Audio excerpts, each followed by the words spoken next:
Hello, dear friends. In a world saturated with headlines, discerning what's important from the noise is a Herculean task. Opinion piece, maximum pressure, stage closure, endurance test, theater of chaos, global madhouse, rainbow warriors, disorganized panic, purging the system, caricature of power, infiltration as a trap, reduction to absurdity, unconventional warfare, the blackout is the bridge, incomprehensible strategy, central casting operation, awakening to manipulation, clean up in the background. Let's start. Maximum pressure intensification strategy is the title of Cadian Daniel's article, in which he explains an unconventional counterintelligence war with the permitted autonomy of injustice, internal infiltration of devices, and the paradox of hidden codes in the endgame. This year, we face the ultimate test of endurance. The last 10 years have been a nightmare, with some good moments and many dark ones. Resilience and patience are necessary qualities right now, as well as the ability to disconnect, breathe, and step away for a while. Most people don't understand what's happening, but they suffer outbursts of anger and stress. We must live in silence amidst all this chaos. Injustice. The most painful yet strategically necessary component of this operation is the impunity with which the elite's crimes are displayed, while whistleblowers who challenge the official narrative are persecuted and imprisoned. This strategy is called the psychological law of collective capitulation. The apparent absence of justice represents the deliberate stretching of rubber bands to its absolute breaking point. This is the ultimate test of endurance for digital soldiers. The chaos is merely the backdrop for the theater. The failure of civil justice is by design. The evidence is secured.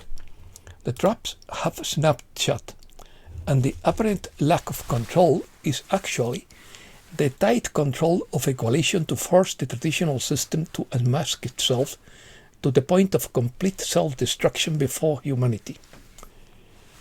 In the doctrine of unconventional warfare, there is an unbreakable law. You must not replace the enemy system as long as the population still believes in its protection and legitimacy.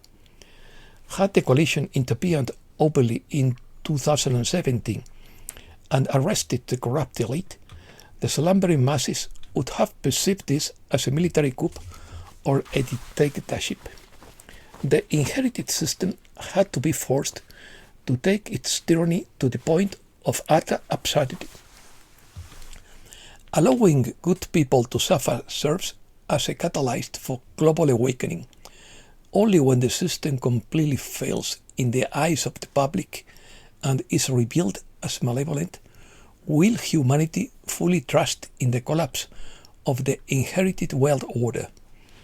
The masses are mentally pushed to a tipping point where, at their lowest point, they themselves will demand the total demolition of traditional institutions.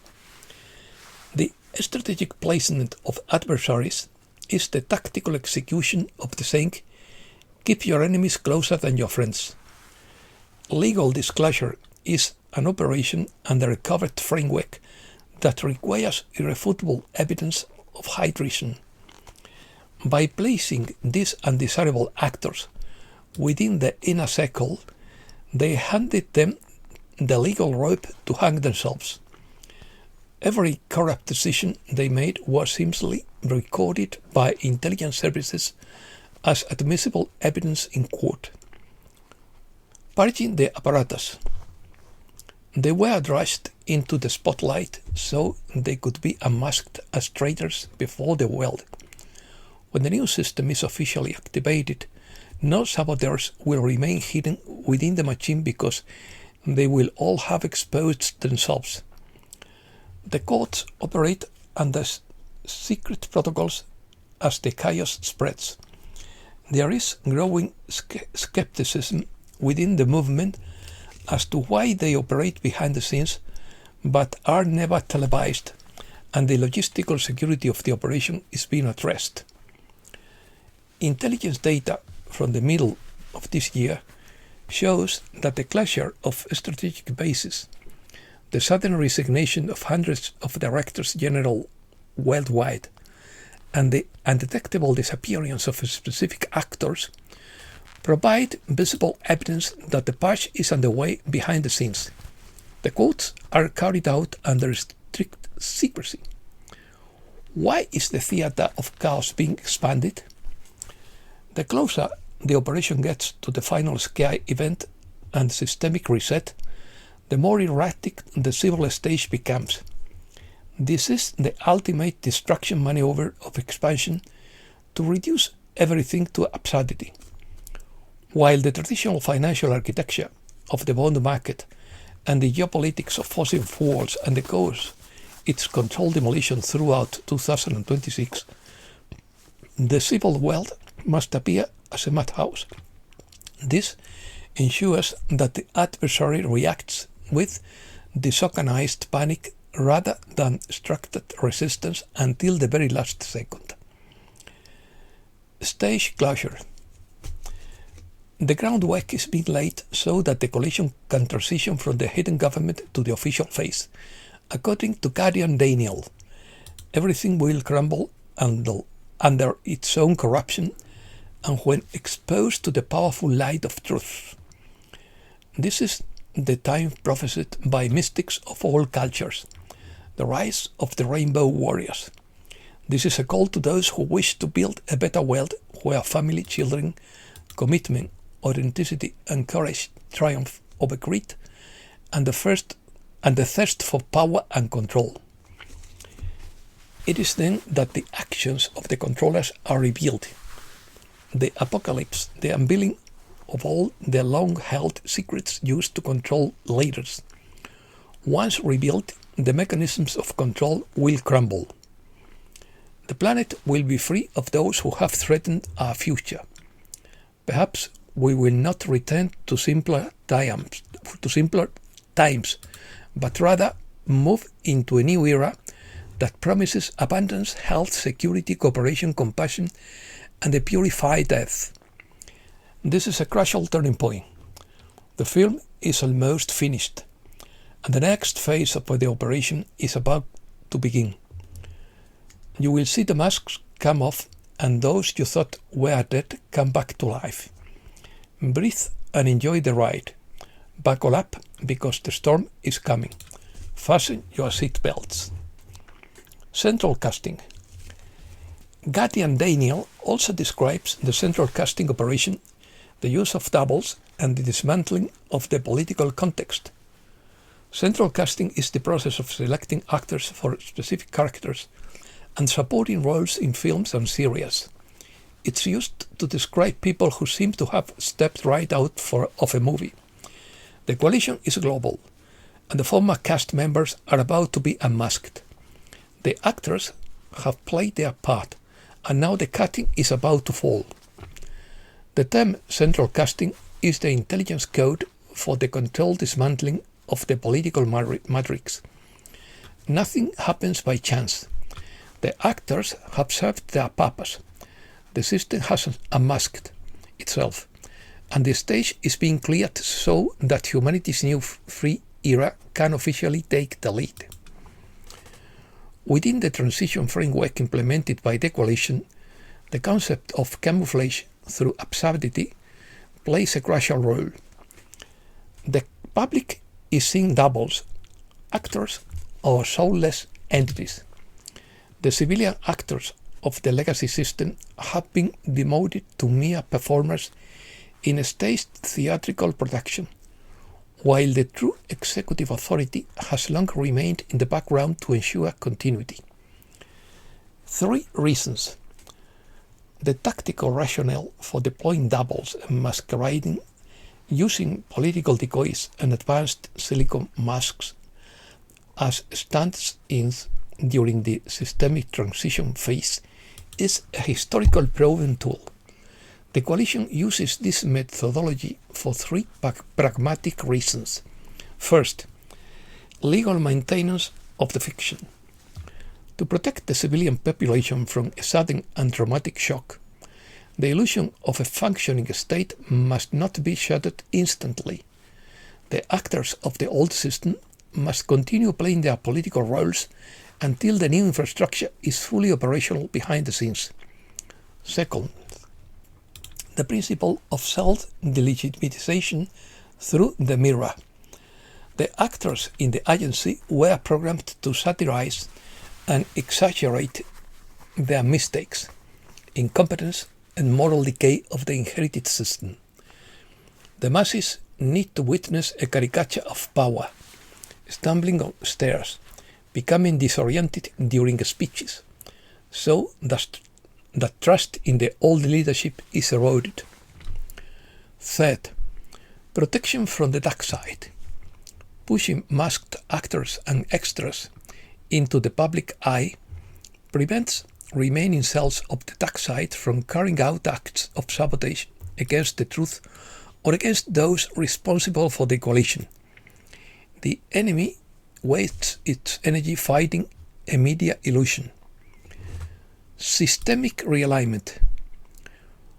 When the most powerful civilian figure in the world shares exaggerated claims, he pushes normalcy to its absolute limit. To the unprepared masses, he seems like an absolute lunatic, but to the network of digital soldiers, it serves as the ultimate validation of an intelligence strategy. This rhetoric breaks the remaining hypnotic spell of legacy media. When the revelations we have been waiting for hit the general public, these wink and nods of approval ensure that the population is already primed for the reality that the entire political landscape of recent years was an optical illusion.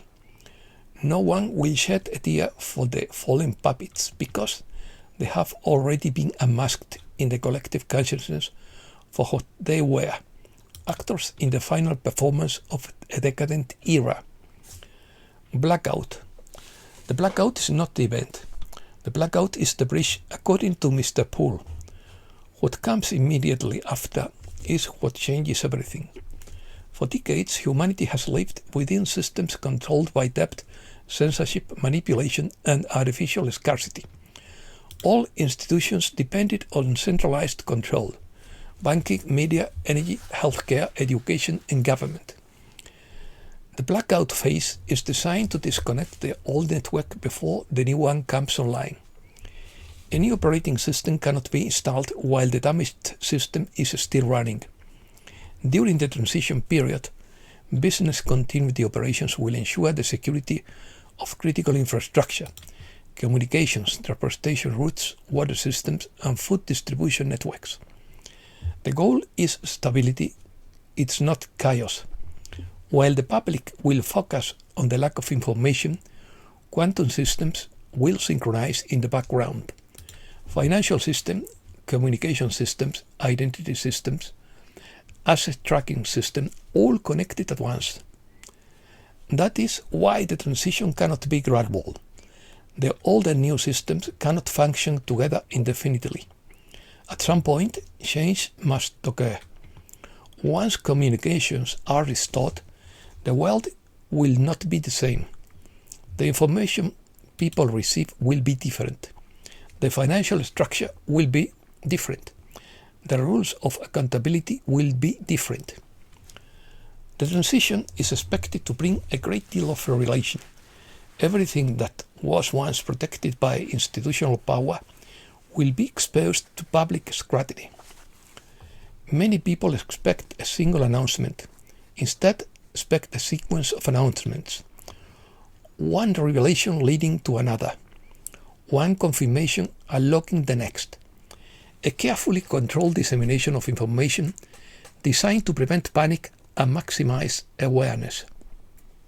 That is why patience has always been emphasized.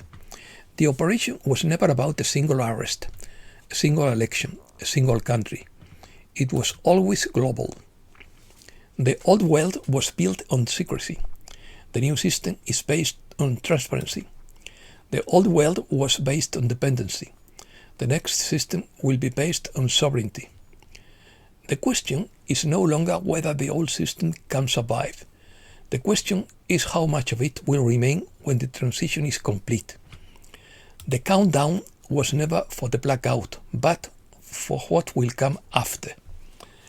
And that's all for today. Thanks a lot, dear friends.